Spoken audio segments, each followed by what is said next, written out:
On another note of football here, as we do have to talk about the locals, the New York Jets beat the Jacksonville Jaguars 26-21. Zach Wilson 14-22 passing in that one with a touchdown in the air and a 52-yard rushing touchdown. The Jets are 4-11 though, so this was really not a needed victory, dare I say, given what they're trying to accomplish. I don't know. I look at the Jets every year and it feels like the same story. They're jockeying for draft position and they don't know how to help themselves. Yeah, it really, you don't want to say this, but I'm going to say it. It was kind of an unnecessary win. The Jets they've just been notorious for every single year. They're going to win. They're going to show up late in the season and completely mess up their draft positioning. And this win over Jacksonville was exactly what that was. And it just hurt them once again, even though it was a W in the win in the books, so hopefully whoever they decide to go with at whichever pick that they're going to have isn't a complete bust. Yeah, I look at the picks that they're going to have.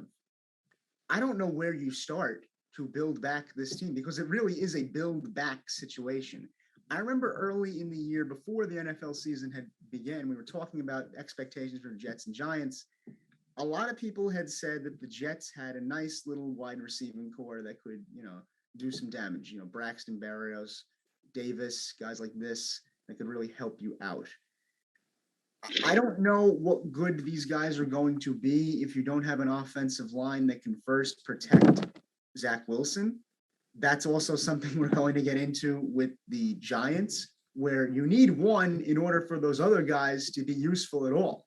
Because in this game specifically, Wilson had a little bit more time in the pocket, but you saw, we were talking about earlier, he had a rush to accomplish a lot in this game. I remember there was a fourth down, I think it was right before the end of that first half.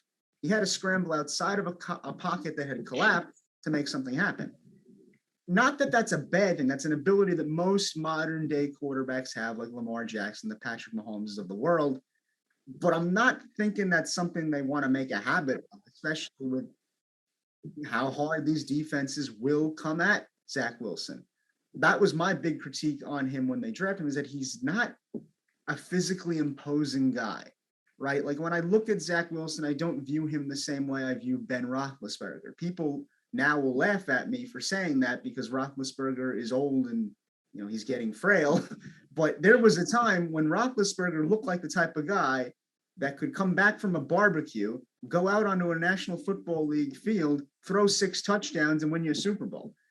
Wilson does not look like that type of guy. He looks like the type of guy that needs a certain level of conditioning and protection to have him be useful to your team. Am I wrong in thinking that way? Absolutely not, Colin. I think you're spot on, honestly, because, you bring up Roethlisberger. Wilson has something that Roethlisberger never really had, and that's mobility. Zach Wilson can really move in that pocket. Very similar to, out of the pocket as well, because he's usually out of the pocket.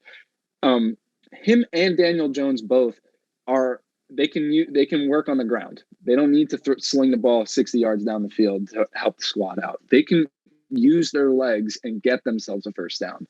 But when you have like a second at most to make a decision on who you're going to pass to, it gets kind of tough because you can't scramble every single play. If I'm the Jets, you have 2 first-round picks, 2 top 10 potentially first-round picks, because you did get that first-round pick from Seattle in the Jamal Adams trade. You gotta target an offensive lineman. I mean, Mekhi Becton, and who else? You got to get somebody else to help solidify that line and protect who is supposed to be your generation quarterback. We thought it was going to be Sam Darnold. We all know how that worked out. So we moved on to Zach Wilson, and you got to address what's going to keep your generational quarterback on the field, and that's a line.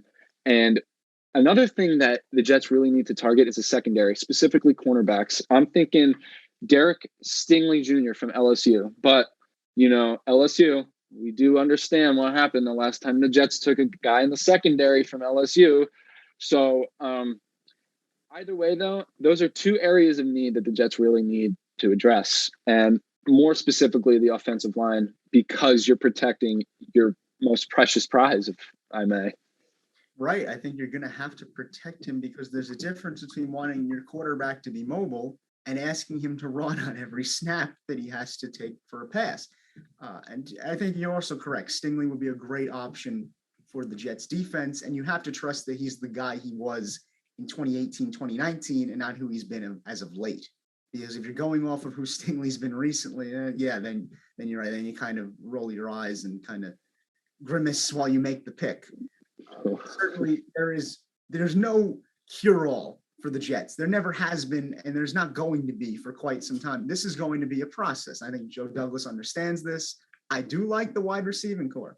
I like Denzel Mims. I like Corey Davis. I like the pieces they have there, but you need other things to build around that before you can really say, oh, this is a great core because they're doing so much on the field.